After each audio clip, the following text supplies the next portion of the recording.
हर हर महादेव। देवों के देव महादेव। जय गणेश शिव ओम। नमस्कार दोस्तों। एपिसोड की शुरुआत। प्रजापति दक्ष महासभा में घोषणा करते हैं कि सभा के विशेष अतिथि होंगे महादेव स्वयं। यह सुनकर सभी देवता और ऋषि चौंक जाते हैं। महर्षि भृगु तुरंत खड़े होकर कहते हैं, शायद प्रजापति ने कुछ और कहना चाहा और कुछ और कह गए। भृगु का तो वही हाल है जैसे हर क्लास में एक बच्चा होता है जो हर बात में टीचर टीचर कहकर खड़ा हो जाता है। इंद्र भी उठ खड़े होते हैं। प्रजापति, आपने स्वयं कहा था कि किसी भी सभा में महादेव के लिए आसन नहीं होगा, तो अब उन्हें कैसे बुला सकते हैं? भृगु फिर बीच में बोल पड़ते हैं, महादेव से हाथ मिलाने से अच्छा है कि हम असुरों से समझौता कर लें। तो जाइए ना महाराज, असुरों के साथ टी पार्टी कर लीजिए। दक्ष शांत भाव से कहते हैं, हाँ, मैंने ऐसा कहा था, लेकिन इस निर्णय के परिणाम से आप सब संतुष्ट होंगे। महर्षि कश्यप प्रसन्न होकर कहते हैं, मैं स्वयं यह निमंत्रण महादेव तक पहुंचाऊंगा। दक्ष घोषणा करते हैं, 10 दिन बाद यह महासभा विश्व के एक नए अध्याय की शुरुआत करेगी। उधर दक्ष की बेटियां ख्याति, अदिति और रोहिणी महासभा की ओर जा रही होती हैं। रोहिणी बार बार कहती है कि चंद्रदेव वहां बेचैन होंगे। दोनों बहनें हंसते हुए कहती हैं, बेचैन तो तुम हो। और यह सच्चाई भी है। इसी आसक्ति के कारण चंद्र को शाप मिला था। वे देखते हैं कि सभा समाप्त हो चुकी है। महर्षि कश्यप उन्हें बताते हैं, प्रजापति ने निर्णय लिया है कि महादेव को महासभा में आमंत्रित किया जाएगा। इससे विश्व में शांति स्थापित होगी। ख्याति और अदिति चिंतित हैं। सती तो अभी अभी महादेव की प्रभाव से उबरी है। अब यह कैसा निर्णय? कश्यप उन्हें आश्वस्त करते हैं, प्रजापति के निर्णय पर भरोसा रखो। तभी सती वहां पहुंचती है। अदिति जल्दी से कहती है कि इस निर्णय का जिक्र सती के सामने मत करना। सती पूछती है, क्या सभा समाप्त हो गई? कश्यप सिर हिलाकर हां कहते हैं। सती और रेवती के बीच तनावपूर्ण दृष्टि विनिमय होता है। सती कहती है, मुझे पिताजी से बात करनी है। दक्ष का दरबार। दक्ष अतिथियों को विदा कर रहे हैं। वह चंद्रदेव से कहते हैं, मैं प्रसन्न हूं कि तुम सभा में आए और अपनी पत्नियों को भी साथ लाए। और यहां दक्ष जी रोहिणी से पूछते हैं, क्या चंद्र तुम्हें खुश रखते हैं? किससे पूछ रहे हैं दक्ष जी? जवाब तो पहले से तय है। सती कहती है, हम इतने दिनों बाद आए हैं, हमें वसंतोत्सव तक यहीं रुकना चाहिए। दक्ष कहते हैं, मुझे महासभा की तैयारियों के लिए निकलना है, तो वसंतोत्सव कौन संभालेगा? सती अपनी मां प्रसूति की ओर देखती है।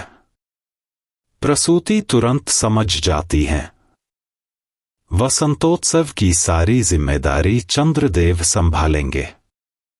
दक्ष सहमति दे देते हैं और आदेश देते हैं कि चंद्र का अभिषेक किया जाए। सती, प्रसूति और रेवती खुश होती हैं। उनकी योजना सफल होती दिख रही है। उधर कैलाश पर महादेव के आसन के पास नंदी बैठे हैं। आसन खाली है। वह रो रहे हैं। प्रेत और गण पूछते हैं, नंदी, महादेव कहाँ हैं? नंदी भारी मन से कहता है। हर वर्ष इस समय महादेव गहरे दुख में डूब जाते हैं और समाधि में लीन हो जाते हैं। मुझे समझ नहीं आता कि ऐसा क्या है जो मेरे महादेव को इतना व्यथित करता है। उसका संवाद, मेरी बैल बुद्धि में ये बात नहीं बैठती कि ऐसा क्या है जो मेरे महादेव को इतना विचलित करता है। कितना भावपूर्ण दृश्य था। नारद मुनि का आगमन। नारद ध्यान करने की कोशिश कर रहे हैं, पर मन नहीं लगता। वे सोचते हैं जो दक्ष महादेव के विरोधी हैं, वही अब उन्हें सभा में बुला रहे हैं, और वे चल पड़ते हैं कैलाश की ओर। ऋषि अत्रि के आश्रम में अनसुया चंद्रदेव को लेकर चिंतित हैं। ऋषि अत्रि उन्हें धैर्य रखने को कहते हैं, शिव पर भरोसा रखो। तभी महर्षि कश्यप आते हैं और दक्ष का संदेश सुनाते हैं। महर्षि दधीची आकाश की ओर देखते हैं और ग्रह नक्षत्रों की गति से कुछ भांप जाते हैं।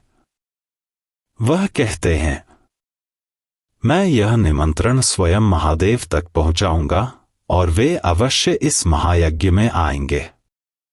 कैलाश की निस्तब्धता। नारद कैलाश पहुंचते हैं और चारों ओर का सन्नाटा देखकर कहते हैं, यह कैसी नीरवता है। नंदी आते हैं। नारद पूछते हैं, यह शोक का माहौल क्यों है। नंदी उत्तर देता है, आप सब जानते हैं फिर भी पूछते हैं। यह वही समय है जब महादेव स्वयं को संसार से अलग कर लेते हैं। नारद गंभीर स्वर में कहते हैं, यह वही दिन है जब उन्होंने स्वयं को अलग किया था ताकि सृष्टि की रचना हो सके। दृश्य बदलता है। श्मशान भूमि में महादेव एकांत में बैठे हैं, आंसू उनकी आंखों से बह रहे हैं। वातावरण मौन है, जैसे स्वयं ब्रह्मांड उनके दर्द को महसूस कर रहा हो। मोहित रैना का यह दृश्य वाकई दिल छू लेने वाला था। बिना संवाद के भी उन्होंने महादेव की विरक्ति और वेदना को अद्भुत ढंग से दिखाया। प्रिकैप, अगले एपिसोड की झलक। नारद मुनि नंदी के साथ योजना बनाते हैं कि कैसे महादेव और सती का मिलन कराया जाए। दृश्य में सती वन में टहल रही होती हैं और नारद सोचते हैं, अब कैसे महादेव को यहां बुलाया जाए। हर हर महादेव, जय भोलेनाथ। प्यार और शुभकामनाएं। शिव ओम। आपका कीमती समय निकालकर इतना लंबा अपडेट सुनने के लिए धन्यवाद। कृपया यदि कोई भाषा या व्याकरण त्रुटि हो तो क्षमा करें। आगे देखना न भूलें और हमारे चैनल को सब्सक्राइब करना न भूलें और वीडियो को लाइक और शेयर करें। हर हर महादेव। नमः शिवाय।